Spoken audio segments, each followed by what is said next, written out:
I'm djTLM, and this is Share the Knowledge. Today's podcast is brought to you by Bandzoogle. Like I said, I want to talk about music, recording, and performing. I got a lot of questions here that are related to that, and I want to start with quality. The quality of your recordings or your music. And I'll relate that to a question I received. And that question was, when recording a mix, is the quality of the mix audio determined by the mixer or just the MP3 files you use? So if I would record a mix using an S9 versus recording one on a MixTrack Pro using the same files, can you notice the difference? So here's the thing. Every step within this process matters, and every step within this process will determine the outcome. So when it comes to quality, of course, it will always start with the files that you're using, because if you're using bad audio files, so if your songs are low quality, then it doesn't really matter what you use to record, you're never going to get the good quality. So the files you use need to be right. Now, if you're going to record a mix, I would also suggest that if possible, you try and get higher quality files than just MP3. So, of course, MP3 at 320 is pretty good, but it is still a compressed file that does not have the same quality as, for instance, using WAV format. Now, I understand, especially for DJs, a lot of you do not want to have everything in WAV because that will take up a lot of space. That's why the MP3 is so convenient. It's a lot smaller. But if you have the option, and I know a lot of times when I record mixes, I don't have that option because I don't have the files as WAV files. So if I do have the option, I will. Otherwise, MP3 at 320, that should be your lowest level. I did a lot of things in the past with 192, but I try to stay away from all of that and get my files at least 320 if possible. So that's where it all begins. Your files have to be a certain standard, a certain quality. But let's just assume for now that the quality of your audio files is in order. That's a great place to start. Now, if we're talking about the device that you're going to use to transmit that, to send that to a recording device, that could be your computer or whatever. But you made the comparison between an S9 and a MixTrack Pro. Now, the internals of the S9 are higher quality than mid-level or low-level, in this case, entry-level controller. So the audio output that you're going to get, the quality of that signal is going to be different. Same with mixers. You can take like a Pioneer DJM900. That is like the club standard, and it has very good audio. But you could get different mixers, maybe a certain Allen Heath mixer, that would even give you better quality. Not all of them, but you have certain mixers that will definitely give you even better quality than your club standard. So yes, that will matter. Not saying that you can't record a mix using a MixTrack Pro, but you're gonna get better quality if you use better equipment. And you can always just check online and compare the specifications if you really want to know, and then you can tell what kind of converters are in that mixer and what the maximum quality is that it has. It's going to be different with an entry-level controller or a more high-end mixer, of course. So that is also a step. But you got to use what you have. So never use this as an excuse not to record a mix. Don't ever say, I can't record a mix because I don't have the right equipment yet. At the end of the day, it will be great to have the best quality of audio possible, but the quality of your mix, so how you're mixing, might even be more important. A lot of people are not paying, unfortunately, but it might be in your best interest. A lot of people, like the consumers, are not paying the most attention to the audio quality. Now, of course, if your mix sounds like that, like it's a total mess, that's not going to work. But if it's decent quality, then the listener will enjoy, especially now since most people will be just streaming it. You have to imagine, I'll get to that later on again, but streaming already takes the quality down a bit. But let's stick to the order that I'm in right now. So you got your good quality audio. Now you're going to use a device to play the tracks. That could be a DVS setup. It could be real vinyl with turntables. It could be CDJs. It could be just a controller. It could be a SZ. It could be a MixTrack Pro. Whatever it is that you use, you're going to use something to play your tracks to record a mix. Now, next up, if you're using your MixTrack, not the Pro, but the MixTrack, then it's using the audio interface inside your computer, because the MixTrack doesn't have an audio interface. The MixTrack Pro does. So the MixTrack doesn't have audio output, if I remember correctly.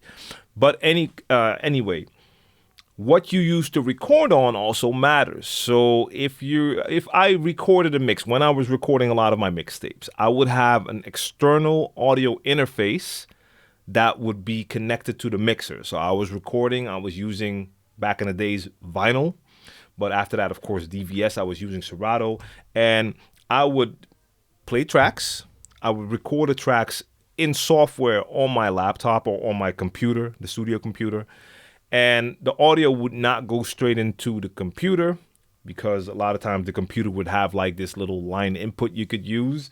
But I would have an external audio interface to collect that audio. That's going to take the audio, and that external audio interface has a lot better quality than the normal audio interface that was in the computer.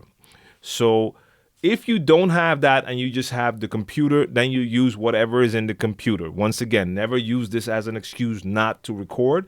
But if you want to enhance the quality, everything helps. Start with good audio. Then what are you going to play the audio on? And then next, what are you using to record your audio? So every computer has an audio interface internally, but you can always upgrade that to get higher quality recordings. So that's another step. And an audio interface, a good audio interface, doesn't have to cost much. You have nice entry level that will start at, I don't know, 100 or a couple of hundred. For instance, even now, I'm recording my podcast, and I did that last week. I do that sometimes. My little lav mic, and I use that on external recorder that I have. Quality is pretty good. It works for a lot of my video recordings. But when it comes to the podcast, I would rather record with a microphone like I'm doing right now. In this case, I want to send a shout out to Brainpower. I'm using a V7, but the signature Brainpower series. I'll get back to Brainpower in a minute, because I have some dope news about him and a little giveaway for you guys. But I prefer to record with this microphone. Now, to connect this microphone to the laptop that I have right here, I'm also using an audio interface. And in this case, I'm using a very basic one. Now, if you're watching this video clip, you might be able to tell. Let me see if I have enough space. Right here, this is like a very small unit. This was made by Zoom. I think it's called the U22. That cost me, I think it was $80 or $90 or something like that. I like Zoom. It's the same brand that I use for my external recorder. And this is not a sponsored message right here. I just use Zoom. But I wanted to have a little mobile audio interface that I could take anywhere. So whenever I record a podcast, even if it's on the go, I can have that to connect to my laptop to try to improve the quality whenever I can. But all of those things matter when it comes to recording. So keep that in mind. You use what you have, but whenever you have a chance to upgrade and you want better quality mixes, then you have a couple of things you can look at. What are you recording with? So what are you playing your tracks on? What are you using to collect that audio? So do you have an audio interface, et cetera, et cetera. All right. I also said streaming, like back in the days when I recorded mixes, I put those mixes on tapes. I had actual mix tapes. And after that, we used to burn mixes on CDs, have your mix CDs. Nowadays, most of your mixes will just be uploaded to SoundCloud, Mixcloud, whatever you use. There's a lot of different options out there. People are going to stream those mixes. Now, you have to imagine you can have the highest quality mix, but streaming is never in that same quality as your recording. They will always compress that and bring it down, because if they use that high quality audio file, that's going to take up a lot of space, a lot of the broadband that they use, and a lot of people would not be able to stream from their devices if they would use that actual high quality file. So they'll lower it. So what people are streaming is never that same high quality as what you recorded. Keep that in mind. Not to say that you should record lower quality because streams are lower quality. No, you want to try and get as high quality as you can. Just imagine, you can have it on streaming services, but maybe you want to have a couple of your mixes on a flash drive that you can hand to someone. And it would be dope if that was the good quality that you actually recorded in. So I hope that clears it up a bit. Everything matters, but it all starts, once again, and I'll say that just to put some emphasis on it, it starts with the quality of your audio files. That's why it's so important not to rip stuff from YouTube, because it's not going to give you that quality that you want.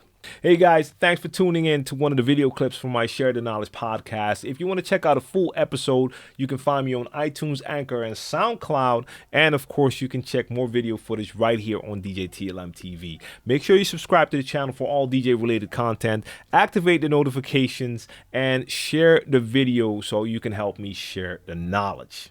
Bandzoogle makes it easy to build a stunning website for your music in minutes. You can choose from hundreds of mobile-friendly themes and then customize your design and content in a few clicks with Bandzoogle's easy visual editor. Now, all the features you need for a professional website are already built in, including tools to sell your music and merch commission-free, mailing list tools to grow your fan list and send newsletters, and integration to pull in content from all your online services, including Twitter, Instagram, and SoundCloud. I use Bandzoogle to create the Share the Knowledge podcast website, and that was very easy. Bandzoogle plans start at just $8.29 a month and include your own free custom domain name. Now, if you want to try it out for free for 30 days, click on the link in the description box down below and be sure to use the promo code SHARE to get 15% off the first year of your subscription.